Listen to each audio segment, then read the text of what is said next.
जो एक sub inspector है, वो बार बार बेचैनी से हॉल के दरवाजे की तरफ देख रही थी और उसके बगल में ही मैचिंग शेरवानी पहने उसका होने वाला मंगेतर मेजर पुनीत कौशल उसे प्यार से शांत रहने का इशारा कर रहा था।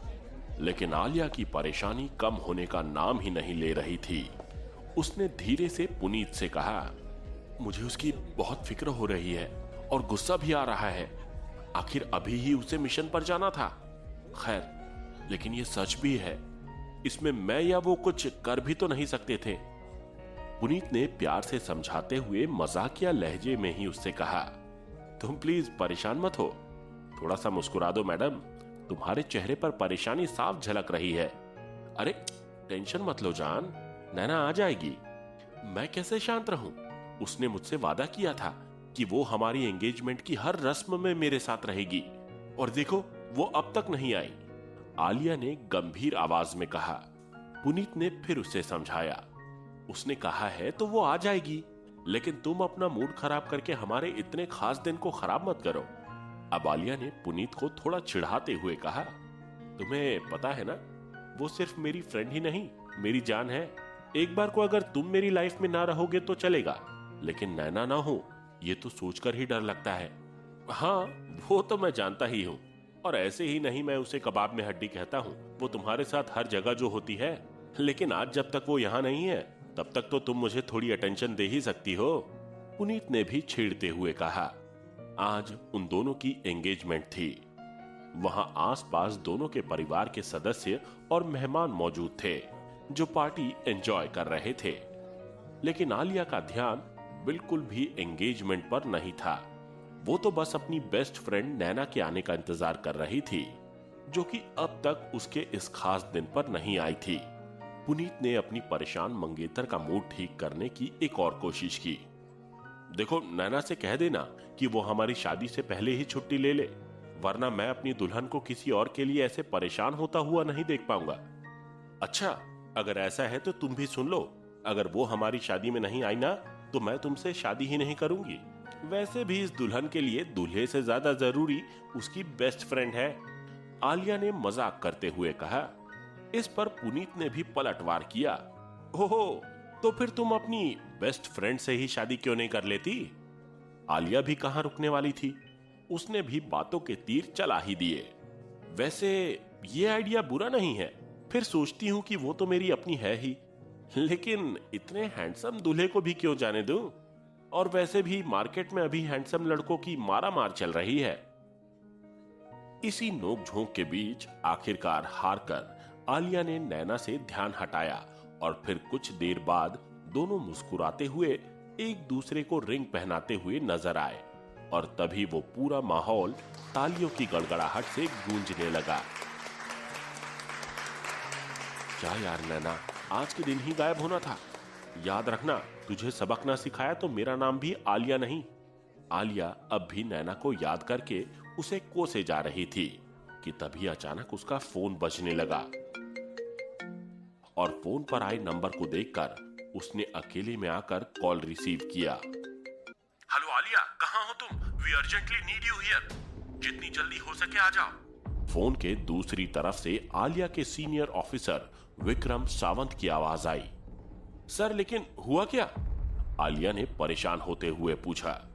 मैं तुम्हें फोन पर कुछ नहीं बता सकता, तुम बस जल्दी से ऑफिस आ जाओ, ऑफिसर सावंत ने कहा। ओके सर, मैं आती हूं। इतना कहकर आलिया ने कॉल कट किया। फिर आलिया पुनीत को बोलकर कि वो यहाँ का सीन संभाल ले, वो थोड़ी देर में ही वापस आ जाएगी, वहां से चुपचाप निकल जाती है। आलिया जल्दी से ऑफिस पहुंचती है, जहां उसके कई सारे सीनियर ऑफिसर्स पहले से मौजूद थे। उनमें से एक सीनियर ऑफिसर ने बोलना शुरू किया। मुझे पूरा यकीन है कि इस शहर में रहने वाले हर किसी को अब ये बात मालूम होगी कि हमारे शहर में एक सीरियल किलर घूम रहा है, और अभी तक 3 महीने में 6 मौतें हो चुकी हैं। जनवरी में 1, फरवरी में 2 और अब मार्च में 3। 3 कैसे? मैंने तो अब तक सिर्फ 2 के बारे में सुना है। ये तीसरी मौत कब हुई? आलिया ने सवाल किया। बस अभी 10 मिनट पहले, ऑफिसर सावंत ने उसे बताया। इतना सुनते ही आलिया चौंक कर अपने सीनियर ऑफिसर को देखने लगी। वो जानती थी कि पहले के 5 मरने वाले लोगों को उनकी मौत के 24 घंटे के बाद ढूंढा गया था, लेकिन इस बार 10 मिनट में ही कैसे ढूंढ लिया गया। तभी ऑफिसर सावंत ने आगे कहा, इस बार हम में से ही एक ऑफिसर की मौत हुई है आलिया।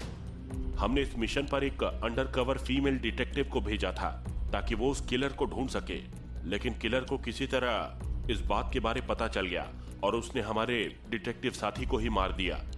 मरने से थोड़ी देर पहले ही उसने किसी तरह से हमें एक सिग्नल भेज दिया जिससे हम उसे ढूंढ पाए, लेकिन हमारे वहां पहुंचने से पहले ही उसकी मौत हो चुकी थी और जब तक हमारी पूरी टीम वहां पहुंची वो सीरियल किलर वहां से भाग चुका था। लेकिन आप सब मुझे ही ये क्यों बता रहे हैं, वो भी मेरी एंगेजमेंट से अचानक मुझे बुलाकर। आलिया थोड़ा परेशान होने लगी। सॉरी फॉर दैट, लेकिन मैं तुम्हें सब बताता हूं, आओ मेरे साथ।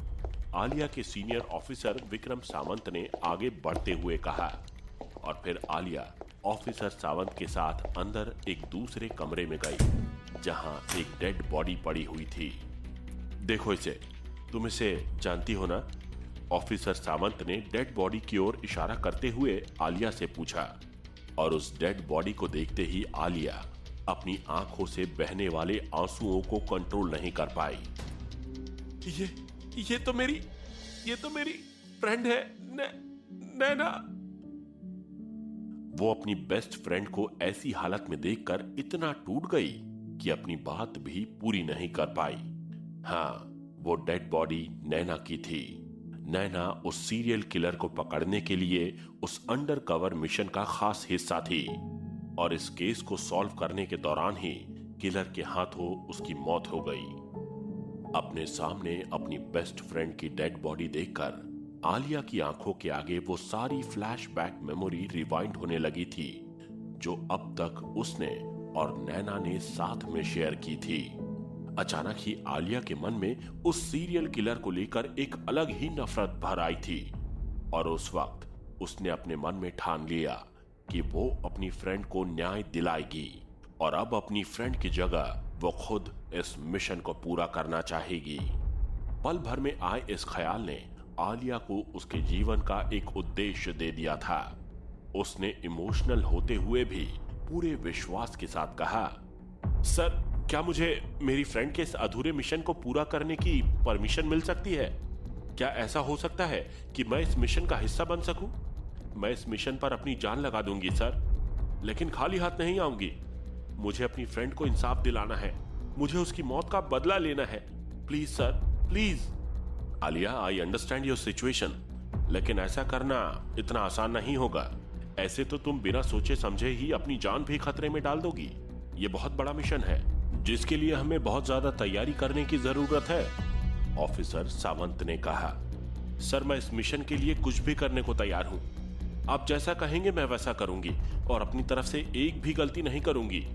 आलिया ने कन्विंस करते हुए कहा, आई नो, मुझे तुम पर भरोसा है आलिया, लेकिन बहुत जल्द तुम्हारी शादी होने वाली है और इसलिए तुम्हें इस खतरनाक मिशन पर नहीं जाना चाहिए।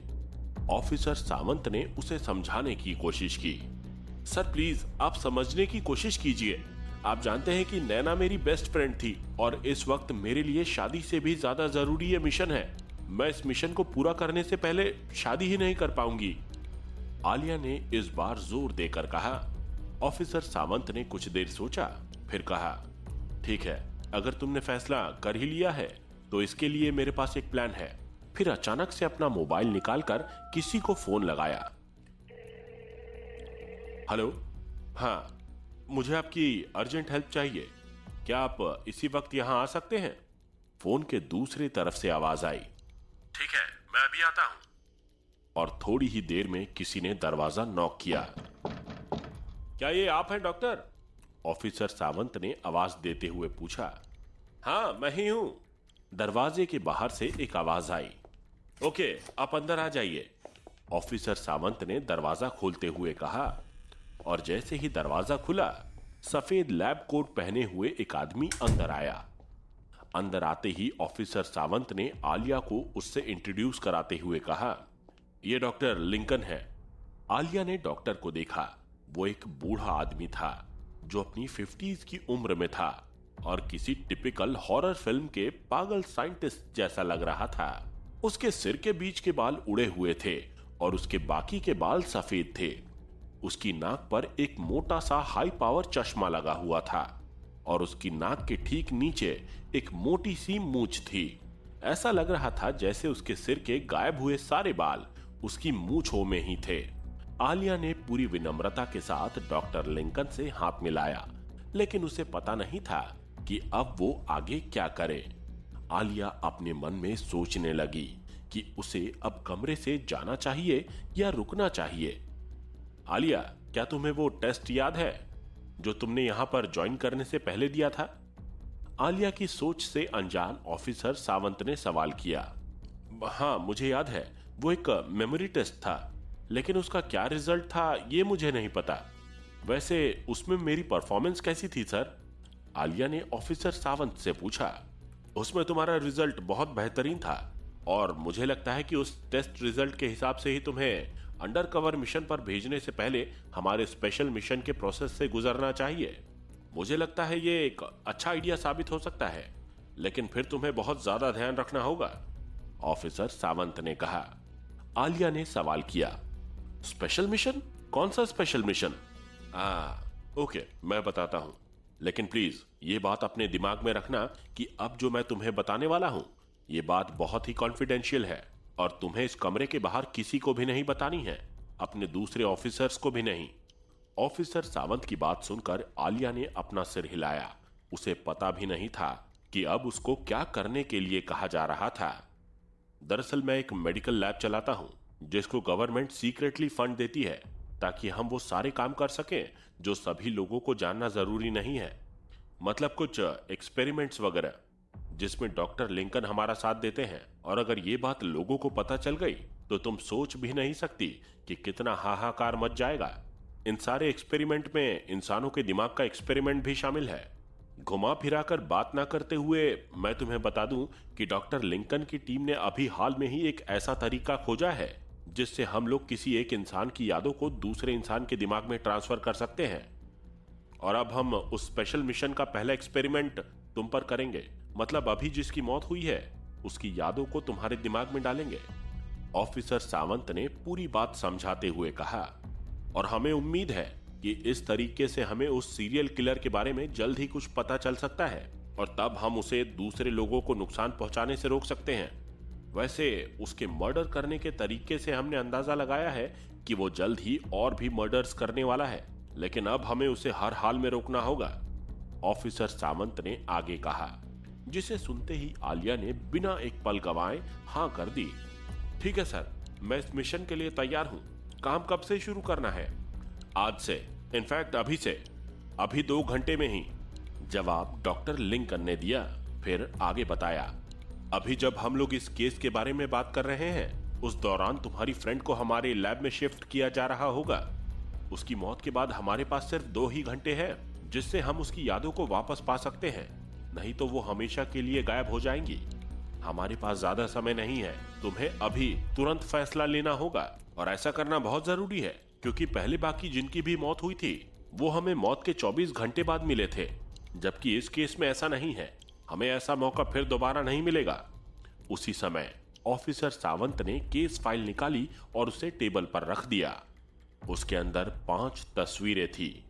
वो सभी तस्वीरें खूबसूरत जवान लड़कियों की थी जिनकी उम्र 20 से 30 साल के बीच थी। इन सभी लड़कियों को बिना कपड़े के गर्दन कटे हुए पाया गया था। उनके गले का कट काफी क्लियर था। उस किलर ने डायरेक्टली कैरोटिड आर्टरी पर वार किया है और उनको मरने के लिए छोड़ दिया। तुम समझ ही रही हो कि जिसने भी ऐसा किया है वो एकदम पागल है और हमें उसे रोकना ही है, ऑफिसर सावंत ने कहा। तभी आलिया ने उन तस्वीरों को देखा। उनकी ऐसी हालत देखकर आलिया को भी सदमा लगा। आलिया खुद भी लगभग उसी उम्र की लड़की थी जिस उम्र में वो सभी लड़कियां थी। उनकी तस्वीर देखकर आलिया को अपनी आंखों के सामने अपनी फ्रेंड का चेहरा दिखाई देने लगा। वो फ्रेंड जो उसे अपनी जान से भी ज्यादा प्यारी थी। उसकी भी डेड बॉडी को ऐसी ही हालत में देखना उसके लिए ट्रॉमेटिक था। उन लड़कियों की उम्र काफी कम थी और उन्हें जिंदगी में काफी कुछ अचीव करना था। उनके परिवार थे, फ्रेंड थे और पार्टनर भी होंगे। आलिया ने गहरी सांस ली और अपना सिर हिलाते हुए अपना फैसला सुनाया। मैं इस मिशन के लिए तैयार हूं। इतना कहकर आलिया उस कमरे से बाहर आ गई। अपनी फ्रेंड और इस मिशन के बीच वो पुनीत के बारे में तो भूल ही गई थी। तभी अचानक उसे ख्याल आया, इससे पहले कि उसके दिमाग में नैना की मेमोरी ट्रांसफर हो और वो इस मिशन पर जाए, उसे पुनीत से बात कर लेनी चाहिए। आलिया, तुम कहां चली गई थी? मेरे लिए यहां सब संभालना बड़ा मुश्किल हो गया था। अब तो बताओ आखिर हुआ क्या? आलिया के वापस आते ही पुनीत ने एकदम से ही सवालों की झड़ी लगा दी। अब पुनीत, मुझे तुमसे कुछ जरूरी बात करनी है, आलिया ने सीरियस होकर कहा। पुनीत ने जवाब में कहा, हाँ बोलो ना, मैं तो खुद जानने के लिए तरस रहा हूं कि आखिर हुआ क्या। आलिया ने कहा, मैं अभी जो कहने जा रही हूं उसे समझने की कोशिश करना प्लीज। मैं तुमसे शादी नहीं कर सकती पुनीत, और मैं तुम्हें किसी तरह के धोखे में भी नहीं रखना चाहती। इसीलिए मैं आगे भी हमारी शादी होगी ऐसा कोई वादा भी नहीं करूंगी। अच्छा होगा कि हम अभी इस रिश्ते को तोड़ लें। ये एंगेजमेंट रिंग मैं तुम्हें वापस कर रही हूं। ये तुम क्या कह रही हो आलिया? अचानक ऐसा क्या हो गया? बताओ मुझे प्लीज। पुनीत के बार बार पूछने पर आलिया ने मेमोरी ट्रांसफर वाली बात के अलावा नैना की हत्या और उसके मिशन के बारे में उसे बता दिया। फिर उसने आगे कहा, मैंने सोच लिया है, इस वक्त मेरे लिए ये मिशन ही सबसे ज्यादा जरूरी है। आलिया, ऐसा मत करो। हमारी अभी अभी एंगेजमेंट हुई है और कुछ दिनों में शादी भी हो जाएगी। सब बर्बाद हो जाएगा। तुम एक बार फिर से सोच लो, पुनीत ने समझाते हुए कहा। प्लीज पुनीत, तुम मेरी बात समझने की कोशिश करो। इसमें मेरी जान को खतरा भी हो सकता है। और सोचो फिर उसके बाद तुम्हारा क्या होगा? जब मेरी इतनी ही परवाह है तो शादी क्यों नहीं कर लेती मुझसे? पुनीत ने सवाल किया, लेकिन आलिया ने इतना ही कहा, बाय पुनीत। और वो जैसे आई थी वैसे ही वापस मुड़कर जाने लगी। उसे जाते देख पुनीत ने मन ही मन कहा, ठीक है, अगर तुमने सोच ही लिया है तो तुम जाओ, लेकिन मैं फिर से तुम्हारा इंतजार करूंगा और एक ना एक दिन तुम्हें पाकर रहूंगा।